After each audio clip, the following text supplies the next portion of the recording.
telecom company BSNL will soon get a bailout package from the Department of Telecom. So what exactly will BSNL get compensated for? Let's go across to Gauri Divedi for those exclusive details. Gauri, take us through the size of this subsidy or bailout, so to speak, that BSNL is likely to get.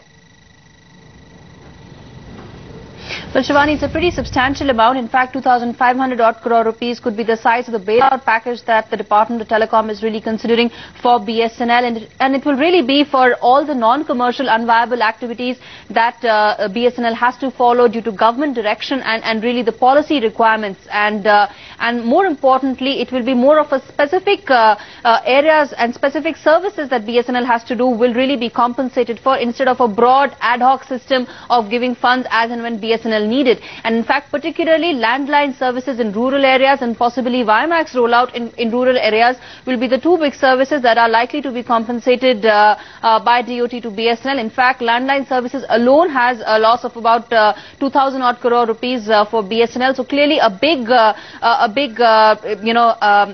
service which loses a lot of money as far as BSNL is concerned, and something that DOT is likely to compensate. And as far as the timeline is concerned, the DOT is likely to finalize this entire bailout package by end of June, this will of course replace the existing ad hoc system that it currently follows. As far as losses are concerned, BSNL just has escalating losses close to about 2,900 crore rupees expected. It is expected to report this year. So clearly the subsidy will offer some relief for the company.